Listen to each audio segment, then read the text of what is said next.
스페인의 여성 사업가가 한국에 방문하자마자 큰 충격에 빠졌습니다. 평소에 한국을 전자제품 하나는 잘 만드는 나라라고 생각은 했지만 그냥 동양의 작은 나라이고 스페인보다 훨씬 후진국이라고 생각했다고 하는데요. 지금 한국의 상황을 보고 말문이 막혔다고 합니다. 그렇다면 이 여성은 대체 한국에서 어떤 일을 겪었길래 충격에 빠진 걸까요? 그럼 오늘의 사연 시작하겠습니다. 영상 시작 전 구독과 좋아요는 영상 제작에 큰 힘이 됩니다. 안녕하세요. 저는 스페인에서 태어나고 자란 사업가 마리아 가르시아입니다. 저는 항상 새로운 문화와 혁신적인 시스템에 대한 호기심을 가지고 있었습니다. 저의 비즈니스 철학은 늘 다양한 문화의 장점을 배우고 이를 저의 사업 모델에 접목시키는 것이었습니다.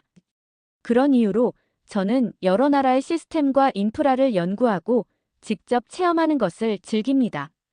올해 초 저의 회사는 아시아 지역과의 협력을 위해 한국으로 출장을 가게 되었습니다. 저는 그동안 유럽과 남미 지역에서 주로 비즈니스를 진행해 왔기 때문에 한국이라는 나라의 도시 인프라와 생활 시스템에 대해 많은 기대도 있었지만 동시에 약간의 두려움도 있었습니다. 사실 한국에 대한 저의 지식은 매우 제한적이었습니다. 단지 아시아의 작은 나라 삼성과 현대와 같은 대기업의 발상지, 그리고 K-파프과 한국 드라마로 알려진 나라라는 정도였죠. 출발 전, 저는 한국의 문화와 기술에 대해 여러 자료들을 찾아보며 준비를 했습니다.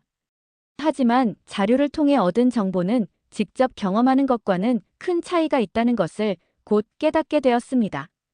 16시간의 긴 비행 끝에 인천공항에 도착하니 우리를 안내해줄 지선 씨가 반갑게 우리를 맞이했습니다.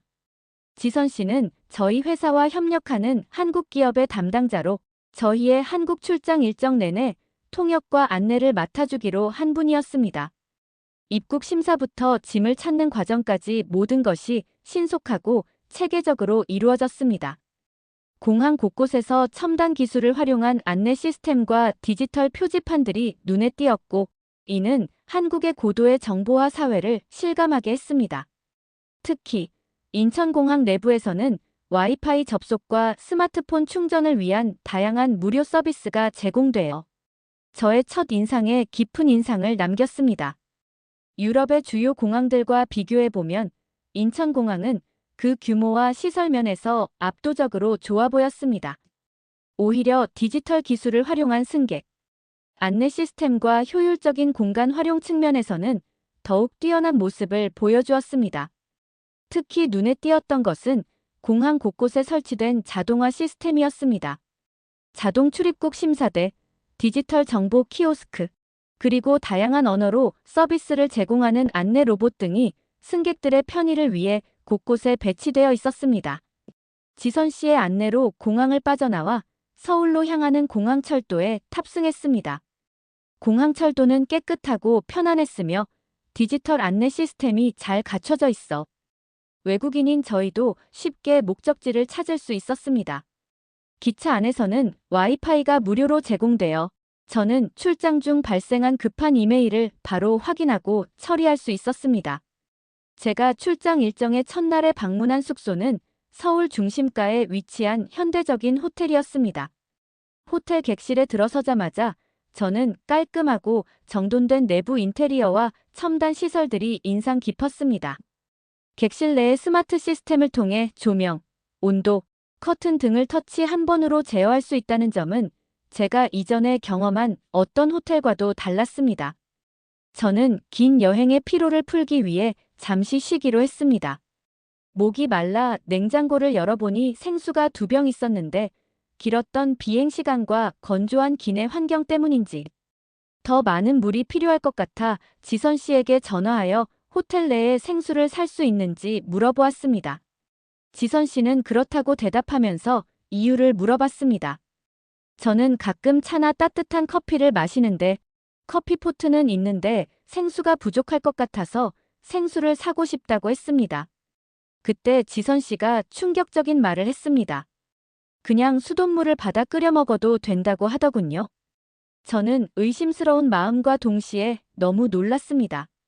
왜냐하면 스페인에서는 수돗물에 석회가루가 많아서 호텔에 들어갈 때 늘 생수를 사서 들어가거든요. 유럽의 많은 도시들, 특히 스페인의 도시들에서는 수돗물에 석회질이 많아 마시기에 적합하지 않은 경우가 많습니다. 그래서 저는 항상 생수를 구매하여 마시는 습관이 있었고, 호텔에서도 생수가 부족하면 추가로 구입하는 것이 당연했습니다. 그래서 저는 세면대로 달려가 수도를 틀어보았습니다. 수도꼭지에서 흐르는 물의 투명함과 깨끗함에 크게 놀랐습니다. 한눈에 봐도 너무나 깨끗한 수질의 물이 나오고 있었고, 저는 수도꼭지에 필터가 없는데 깨끗한 물이 쏟아져 나오는 한국 호텔의 모습에 기겁하고 말았습니다. 저의 고함 소리에 놀랐던 것인지 저희 팀원들도 전부 화장실로 몰려왔고, 역시 저와 똑같이 물의 수질을 보자마자 당황하고 말았죠. 사실 스페인에서는 석회수가 너무나 일상적이어서 머리를 감거나 샤워를 하고 나서 회색의 석회질이 뚝뚝 떨어지는 것은 너무나 당연한 일상인데, 한국은 국가 자체의 수질이 얼마나 좋은 것인지 별다른 필터 설치가 필요 없이 깨끗한 물을 사용할 수 있었습니다. 실제로 스페인의 경우 수도인 마드리드에서도 대부분 수질이 좋지 않아서 5성급 호텔이라도 필터 샤워기 사용을 권장하는데, 한국은 그럴 필요 자체가 없었던 것이죠. 이는 저와 제 팀원들에게 큰 충격이었습니다. 우리가 당연하게 생각했던 것들이 한국에서는 전혀 다른 방식으로 존재하고 있었던 것입니다. 짐을 다 정리하고 지선 씨를 다시 로비에서 만났을 때 저희에게 지선 씨가 더욱 충격적인 말을 추가로 했습니다. 한국은 수돗물로 요리를 하거나 바로 마셔도 된다는 것이었습니다. 세계 수질 1위 국가이니 수돗물을 바로 마셔도 아무런 지장이 없으니 한번 마셔보라고 권했습니다. 지선 씨의 말을 들은 저와 팀원들은 수돗물을 그대로 마실 수 있다는 지선 씨의 말에 그게 정말 사실이냐 반복해서 물어봤고, 지선 씨는 직접 먼저 수돗물을 마셔 보여주었습니다. 저희도 용기를 내어 따라 마셔봤습니다. 그 맛은 상쾌하고 깨끗하여 제 입맛에 딱 맞는다는 느낌을 받았습니다.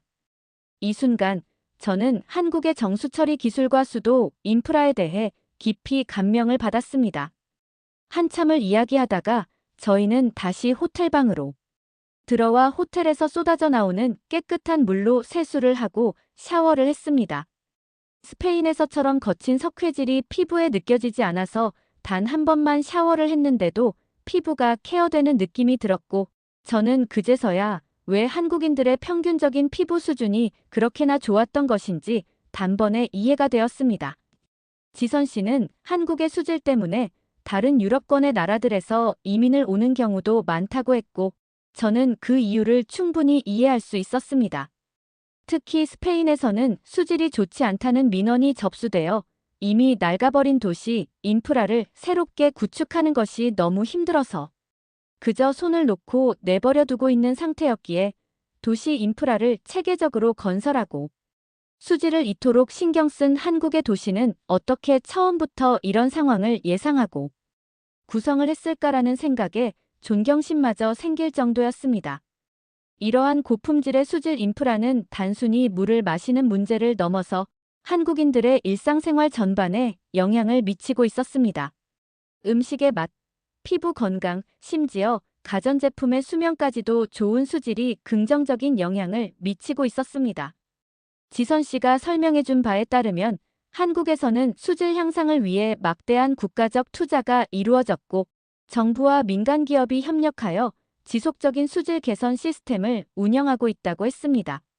저는 이런 시스템이 스페인에서도 도입될 수 있을지 생각해 보았습니다. 하지만 수세기 동안 구축된 오래된 수도 시스템과 재정적 문제로 인해 단기간에 이루어지기는 어려울 것이라는 생각이 들었습니다.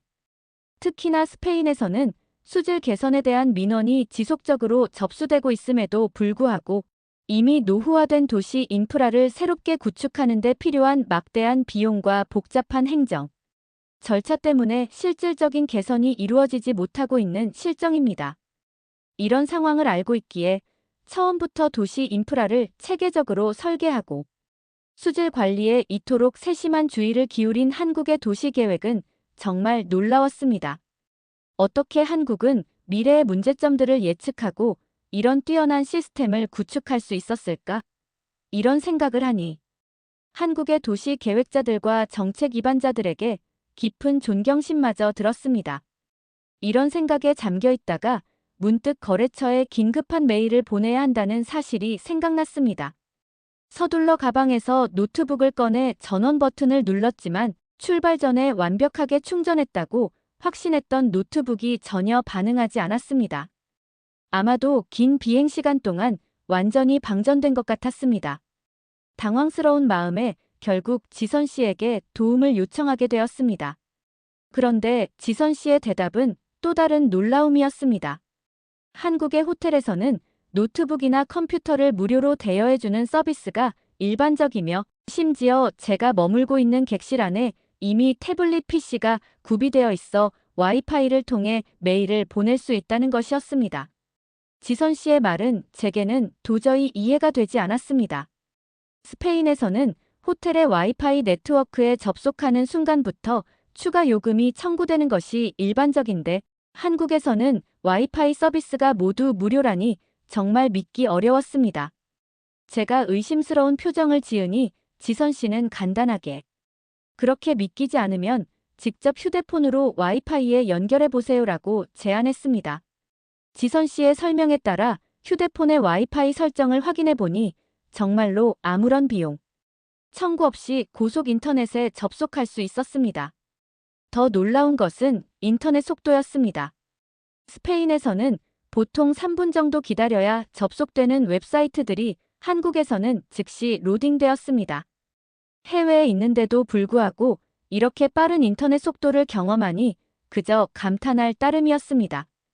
또한 호텔 욕실에서 아침에 세면을 하는 동안에도 수도꼭지에서 나오는 물의 투명함과 깨끗함에 다시 한번 놀라게 되었습니다. 스페인에서는 정수 처리를 거치지 않은 수돗물을 직접 마시는 것이 상상조차 할 수 없는 일인데 한국에서는 수돗물을 그대로 마시고 일상적으로 사용하는 모습이 너무나도 신선한 충격으로 다가왔습니다. 이런 경험들은 제가 한국에 대해 가졌던 모든 선입견을 완전히 바꿔놓았습니다. 출장 중 일정을 마친 어느 날, 저는 지선 씨의 안내로 서울 도심을 산책하기로 했습니다. 회의가 끝난 후 잠시 휴식을 취하며 한국의 수도를 직접 느껴보고 싶었던 저에게 이는 더없이 좋은 기회였습니다. 지선 씨는 현지인으로서 서울의 숨겨진 매력을 보여주겠다며 저와 팀원들을 청계천으로 안내했습니다. 청계천에 첫 발을 들이는 순간 도심 한가운데 흐르는 맑은 물줄기가 제 시선을 사로잡았습니다. 고층 빌딩들 사이로 조성된 이 하천은 마치 도시의 오아시스와 같았습니다. 지선 씨는 이곳이 과거 산업화 시대에는 오염된 하천이었으나 대대적인 복원 사업을 통해 시민들의 휴식과 문화 공간으로 재탄생했다고 설명해 주었습니다. 이곳은 2005년에 복원되어 서울 시민들의 삶에 활력을 불어넣는 공간이 되었어요. 예전에는 고가도로로 덮여 있었고 오염이 심각했지만 지금은 보시다시피 도시 생태계의 중심지가 되었죠. 청계천을 따라 걸으며 저는 주변 환경이 얼마나 세심하게 설계되었는지 감탄할 수밖에 없었습니다. 하천 양옆으로 조성된 산책로는 도시의 소음에서 벗어나 자연을 느낄 수 있도록 낮게 설계되어 있었고 중간중간 예술 작품과 역사적 조형물들이 설치되어 문화적 풍요로움을 더했습니다. 물속에는 작은 물고기들이 헤엄치고 있었고 간혹 오리 가족이 유유히 지나가는 모습도 볼 수 있었습니다. 특히 제 눈길을 사로잡은 것은 청계천 주변에 마련된 공공 독서 공간이었습니다. 수천 권의 책이 야외 책장에 가지런히 정렬되어 있었고 많은 시민들이 자유롭게 책을 골라 물소리를 배경으로 독서를 즐기고 있었습니다. 더욱 놀라웠던 것은 이 많은 책들이 아무런 감시 없이 그대로 놓여 있다는 점이었습니다. 이런 공개된 장소에 책을 이렇게 많이 놓아두어도 도난당하지 않나요? 저는 지선 씨에게 물었습니다. 지선 씨는 미소를 지으며 대답했습니다. 한국은 치안이 매우 좋은 편이에요. 물론 가끔 책이 없어지기도 하지만 대부분의 시민들은 공공시설을 소중히 여기고 존중합니다. 이런 야외 독서 공간은 서울 전역에 있어요. 스페인에서 온 저로서는 이해하기 어려운 광경이었습니다. 제 고국에서라면 이런 시스템은 상상도 할 수 없었을 것입니다. 공공장소에 귀중품을 두고 잠시 자리를 비우는 것조차 위험한데 이곳에서는 수천 권의 책이 그대로 방치되어 있다니 믿기 어려웠습니다. 스페인이었다면 1시간도 안 되어 모든 책이 사라졌을 것이 분명했습니다. 청계천의 또 다른 놀라운 점은 곳곳에 설치된 공용 충전 시스템이었습니다. 하천 중앙부에 세워진 작은 시설물에는 여러 종류의 충전 케이블이 준비되어 있어 시민들이 휴대폰이나 전자기기를 무료로 충전할 수 있었습니다. 이런 세심한 공공 서비스는 제가 여행했던 어느 도시에서도 본 적이 없는 것이었습니다. 한국은 이런 공공 서비스가 정말 잘 갖춰져 있네요. 저는 감탄하며 말했습니다. 지선 씨는 겸손하게 대답했습니다. 이런 것들은 한국에서는 너무 당연한 것이라 저희도 특별하다고 생각하지 않아요.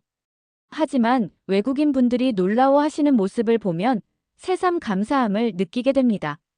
저와 팀원들은 연신 카메라를 꺼내 이 놀라운 풍경을 담기 시작했습니다.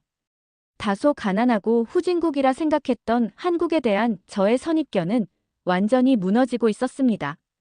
오히려 이곳은 최첨단 도시 인프라와 높은 시민의식이 어우러진 선진국의 모습을 보여주고 있었습니다. 스페인에도 도시형 하천이 있기는 하지만 그 주변은 대개 관리가 소홀하고 때로는 노숙자들의 거주지가 되는 경우가 많습니다. 쓰레기와 악취가 가득한 공간이 대부분인데 청계천은 수백 명의 사람들이 이용함에도 불구하고 깨끗함을 유지하고 있었습니다. 물은 놀랍도록 투명했고 냄새조차 나지 않아 정말 편안한 산책이 가능했습니다. 한참을 걷고 난 후 저희는 시간이 늦어 숙소로 돌아가기 위해 지하철역으로 향했습니다. 아름다운 풍경과 놀라운 도시 인프라에 감탄하며 걷던 중 예상치 못한 사고가 발생했습니다. 팀원 중 한 명인 사라가 갑자기 발을 헛디뎌 넘어진 것입니다. 구두가 접질리면서 다리를 삐고 넘어지는 과정에서 손바닥까지 다치는 사고였습니다. 괜찮아. 일어날 수 있겠어? 저희는 급히 사라에게 다가가 상태를 확인했습니다.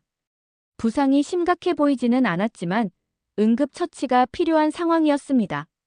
저와 팀원들은 당황하여 일단 가까운 화장실을 찾아 상처를 씻기려 했습니다. 하지만 사라의 상태를 확인한 지선 씨는 의외의 제안을 했습니다. 여기서 10분만 걸어가면 병원이 있어요. 같이 부축해서 가시죠. 저는 그 말을 듣는 순간 화가 치밀었습니다. 지금 저희는 지하철역 근처에 있었고 도대체 이런 곳에 무슨 병원이 있다는 것인지 이해할 수 없었습니다. 마치 저희를 놀리는 것처럼 느껴졌습니다. 지하철 근처에 무슨 병원이 있다는 거죠? 지금 장난하시는 건가요? 저와 다른 팀원들은 감정이 폭발해서 지선 씨에게 따져 물었습니다. 지선 씨는 저희의 반응에 당황한 듯 했지만 계속해서 병원으로 가자고 재촉했습니다. 반신반의하며 사라를 부축해 지선 씨를 따라 이동하던 저희는 얼마 지나지 않아 믿을 수 없는 광경을 목격했습니다. 지하철 전용 병원이라고 선명하게 적힌 간판이 눈앞에 나타난 것입니다. 더욱 놀라운 것은 이미 많은 사람들이 차례를 기다리며 진료를 받고 있다는 사실이었습니다. 한국에서는 지하철역에 병원이 있는 경우가 많아요. 다행히 아직 진료 시간이 남아 있어서 사라 씨 치료가 가능할 것 같네요. 저는 어안이 벙벙했습니다. 상식적으로 존재할 수 없는 지하철역에 응급병원이 있다니 이것은 제가 여행했던 어느 나라에서도 보지 못한 시설이었습니다. 더욱 놀라운 것은 병원 바로 옆에 약국까지 운영되고 있었다는 점입니다. 이런 완벽한 의료 시스템을 갖춘 도시가 세상에 존재한다는 것이 믿기지 않았습니다. 상황을 이해하고 난 저는 지선 씨에게 사과했습니다. 정말 미안해요. 한국에 대한 선입견 때문에 오해했네요. 사라와 함께 병원에 들어가 진료를 받는 동안 또 한 번의 놀라움이 저를 기다리고 있었습니다. 스페인에서는 예약 없이 병원을 방문하면 당일 진료라는 명목으로 진료비가 크게 상승하는데, 이곳에서 받은 영수증에는 단돈 12,000원이라는 금액이 찍혀 있었기 때문입니다. 스페인이었다면 같은 처치에 최소 30만 원은 넘었을 것입니다. 한국은 의료보험과 의료 인프라가 잘 갖춰져 있어서 외국인이라도 저렴한 비용으로 진료를 받을 수 있어요. 지선 씨가 설명했습니다. 더욱 놀라운 것은 병원의 예약 시스템이었습니다. 스페인에서는 일반적으로 진료 예약을 해도 약 1개월의 대기 시간이 있고, 때로는 병원에서 갑자기 예약을 취소하는 경우도 많습니다. 하지만 지선 씨의 설명에 따르면 한국에서는 휴대폰 앱이나 병원의 전자패드로 간편하게 예약이 가능하다고 했습니다. 실제로 병원 프론트에는 대기 시간과 예약 순번이 표시된 전자패드가 설치되어 있었고, 많은 한국인들이 이를 이용해 편리하게 예약을 진행하고 있었습니다. 이런 첨단 시스템이 일상에 자연스럽게 녹아있는 모습에 저와 팀원들은 또 한 번 감탄할 수밖에 없었습니다. 한국은 정말 놀라운 나라네요. 이렇게 편리한 시스템이 있다니 상상도 못했어요. 저희 팀원들은 입을 모아 말했습니다. 간단한 치료를 마친 후 저희는 사라의 상태를 고려해 일단 숙소로 돌아가기로 했습니다. 지하철역을 나와 택시를 탄 저희는 호텔로 향하는 동안 오늘 경험한 놀라운 일들에 대해 이야기를 나누었습니다. 이 경험은 한국에 대한 저의 선입견을 완전히 바꾸어 놓았습니다. 작고 후진국이라 생각했던 나라가 사실은 세계 최고 수준의 도시, 인프라와 공공 서비스를 갖추고 있었던 것입니다. 청계천의 아름다운 자연 환경과 지하철역 병원의 편리함, 그리고 시민들의 높은 의식 수준까지 한국은 제가 방문했던 어느 나라보다도 발전된 모습을 보여주었습니다. 숙소로 돌아가는 길에 창밖으로 보이는 서울의 밤 풍경을 바라보며 저는 이 나라에 대해 더 많이 경험하고 배워야겠다는 생각을 했습니다. 처음 한국에 도착했을 때 저는 이곳이 제 인생의 방향을 완전히 바꿔놓을 거라고는 전혀 예상하지 못했습니다. 스페인에서의 생활을 뒤로하고 전혀 새로운 국가에서 새 출발을 하리라고는 생각조차 못했으니까요. 하지만 한국의 놀라운 인프라와 시스템을 직접 체험하면서 제 마음은 서서히 변화하기 시작했습니다. 의료 인프라는 제가 가장 먼저 감탄한 부분이었습니다. 신속하고 효율적인 진료 절차, 최첨단 의료 장비, 그리고 합리적인 의료비는 미국에서는 상상하기 힘든 수준이었습니다. 응급실에서 몇 시간씩 기다려야 하는 미국의 현실과 달리 한국에서는 신속한 진료와 처방이 이루어지는 것을 보며 의료 시스템의 혁신적인 차이를 실감했습니다. 대중교통 시스템 역시 압도적이었습니다. 정확한 시간에 운행되는 지하철과 버스, 전국을 빠르게 연결하는 고속철도, 그리고 어디서든 쉽게 이용할 수 있는 택시 서비스까지. 이 모든 것이 하나의 통합된 시스템으로 운영되며 스마트폰 하나로 모든 교통수단을 이용할 수 있는 편리함은 스페인의 분절된 교통 시스템과는 비교할 수 없었습니다. 디지털 인프라도 놀라웠습니다. 어디를 가든 빠른 와이파이가 구축되어 있었고, 디지털 행정 시스템으로 복잡한 공공 서비스도 간편하게 이용할 수 있었습니다. 심지어 작은 식당이나 노점상에서도 디지털 결제가 일상화되어 있는 모습은 현금 없는 사회의 완벽한 구현을 보여주었습니다. 물의 수질 역시 인상적이었습니다. 수돗물을 그대로 마실 수 있다는 사실, 그리고 도시 전체에 깨끗한 물이 공급되는 시스템은 선진 환경 인프라의 표본이었습니다. 스페인의 많은 도시들이 아직도 상수도 문제로 고민하고 있는 현실과 비교하면 한국의 수질 관리 시스템은 몇 단계 앞서 있었습니다. 한국 출장 일주일 동안 저는 연이어 선진국의 모습을 경험했습니다. 스페인에서는 전혀 느껴보지 못했던 체계적이고 효율적인 시스템들이 일상에 완벽히 통합되어 있는 모습을 보며 저는 점점 이곳에서 살고 싶다는 생각이 들기 시작했습니다. 그것은 단순한 호기심이 아닌 더 나은 삶의 질을 향한 갈망이었습니다. 결국 한국에서의 마지막 날, 저는 마음속으로 한국에서 사업을 해보겠다는 결정을 했습니다. 스페인으로 돌아온 직후 최대한 빨리 사업을 지인에게 인계하고 있고 약 한 달 후면 한국에서의 새로운 삶이 시작됩니다. 이제 저는 선진국 한국에서 편리한 생활 시설들을 누리며 한국인들과 발을 맞춰 살아가는 날을 기대하고 있습니다. 낯선 언어와 문화라는 도전이 있겠지만 제가 경험한 한국의 효율적인 시스템과 따뜻한 사람들 사이에서 새로운 시작을 하게 된다는 생각에 설렘을 감출 수 없습니다. 스페인에서의 안정된 삶을 뒤로하고 한국으로 향하는 이 결정이 제 인생에서 가장 과감하면서도 가장 현명한 선택이 될 것이라 확신합니다. 한국에서의 새로운 챕터가 저에게 어떤 변화와 성장을 가져다 줄지 벌써부터 기대가 됩니다. 오늘의 이야기 어떻게 생각하시나요? 응원과 격려의 한마디씩을 댓글로 남겨주시면 영상 제작에 큰 힘이 됩니다. 댓글과 함께 구독과 좋아요는 저에게 큰 감동이 될 것입니다. 제가 만든 사연자의 영상 사연이 여러분의 하루에 작은 힘이 될 수 있었으면 좋겠습니다. 이런 감동적인 이야기들을 주변의 친한 분들과 나눠서 때론 힘들고 지칠 때 조그만 위로를 되기를 바랍니다. 다음에는 더욱 감동적인 이야기를 담아 여러분을 찾아뵙겠습니다. 감사합니다.